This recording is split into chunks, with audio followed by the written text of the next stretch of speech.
As we called out before, there are a number of data types in Python that are all sequences. Strings are sequences of characters and are immutable. Lists are sequences of elements of any type and are mutable. A third data type that's a sequence and also closely related to lists is the tuple. Tuples are sequences of elements of any type that are immutable.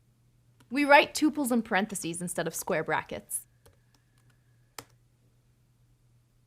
You might be wondering, why do we even need another sequence type? Weren't lists great? Yes, lists are great. They can hold any number of elements, and we can add, remove, and modify their contents as much as we want. But there are cases when we want to make sure an element in a certain position or index refers to one specific thing and won't change. In these situations, lists won't help us. Thanks for nothing, lists. In our example, we have a tuple that represents someone's full name. The first element of the tuple is the first name, the second element is the middle initial, and the third element is the last name. If we add another element somewhere in there, what would that element represent? It would just be confusing and our code wouldn't know what to do with it, and that's why modifying isn't allowed. In other words, when using tuples, the position of the elements inside the tuple have meaning. Tuples are used for lots of different things in Python. One common example is the return value of functions. When a function returns more than one value, it's actually returning a tuple. Remember the function to convert seconds to hours, minutes, and seconds that we saw a while back? Here it is to remind you. This function returns 3 values. In other words, it returns a tuple of 3 elements. Let's give it a try.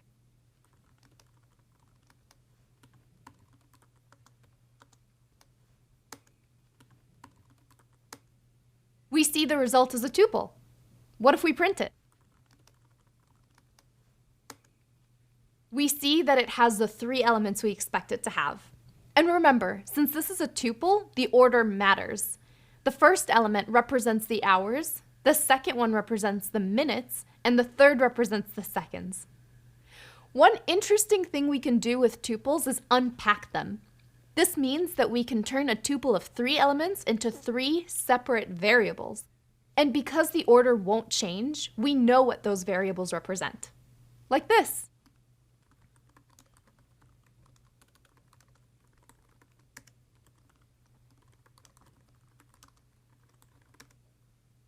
So, now we've split the tuple into 3 separate values. We've seen before that we can also do this directly when calling the function without the intermediate result variable.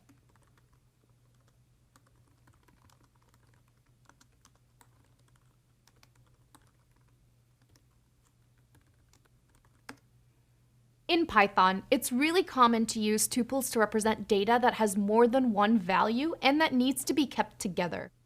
For example, you could use a tuple to have a file name and its size, or you could store the name and email address of a person, or a date and time and the general health of a system at any point in time.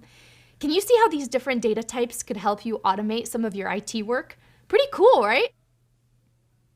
Knowing when to use tuples and when to use lists can seem a little fuzzy at first, but don't worry, it'll get clearer as we tackle more examples.